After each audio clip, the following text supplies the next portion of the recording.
Let's bring here Kaushal Ramesh, who is Vice President Gas and LNG at Rystad Energy. Kaushal, many thanks for your time.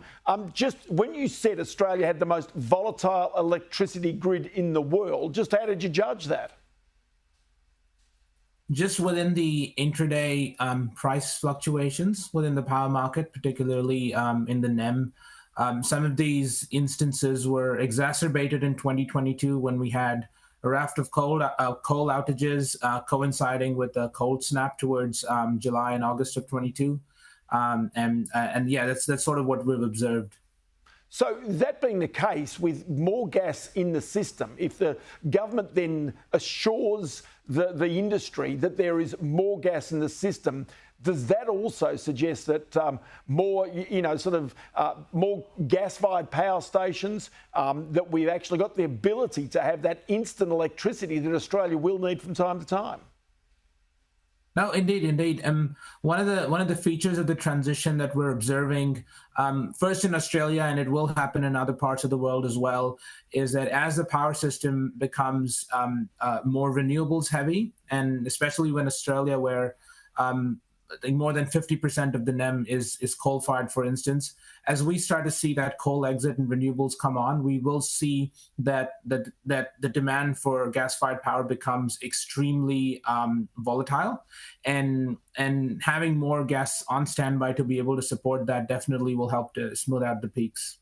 Okay, so that being the case, do you see that Australia's volatility for its electricity supply and pricing, do you see any relief for that from the statement that the government has made to assure that gas will be in the system up to 2050 and beyond?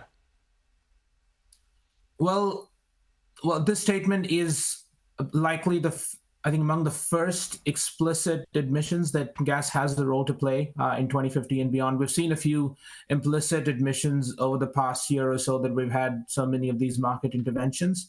However, a lot of this sort of depends on whether there will be actions to follow through on this policy and whether we really will see more investment in new supply. And the way the gas system works is all investments take time. So a decision made today will probably lead to supply a few years down the road. So any sort of relief is probably not going to be immediate. But then what about places such as Victoria, which traditionally has had a very heavy usage of gas in industry and in households, which right now is saying that any new home that is to be built will have no gas appliances whatsoever? What does that do in terms of the energy mix in Australia? Well, the Victorian market is undergoing a profound change where they've always had low-cost conventional offshore gas supply that's underpinned their residential and commercial demand. And a lot of that now needs to be replaced with relatively inflexible sources of supply from the north that have run into pipeline capacity constraints in the past. So for them, either they need to look for more alternatives within the state, but hopefully that would be conventional sources as well, or the options, there are more and more options that they can consider around electrification as well as LNG imports, and all of this has been discussed. But the one thing is that even though there is said to be good gas reserves potentially in Victoria, the reality is unless they exploit them, which as you point out takes time, environmental measures, all those types of things, that the reality is there could be gaps in that supply, which means that they'll be reliant on interstate supplies, which as you point out also creates issues with pipelines. Oh yeah, indeed. So a lot of this is going to have to be, and so the governments have started to take steps to mitigate some of these risks as well with subsidies for switching away. But yeah, all of it is going to take time. And particularly within the East Coast market, we do see a lot of risk over the next 5 years or so. The point will come where the LNG producers in the north will have to choose between their export contracts and the domestic market if we don't see new supply sources being brought online.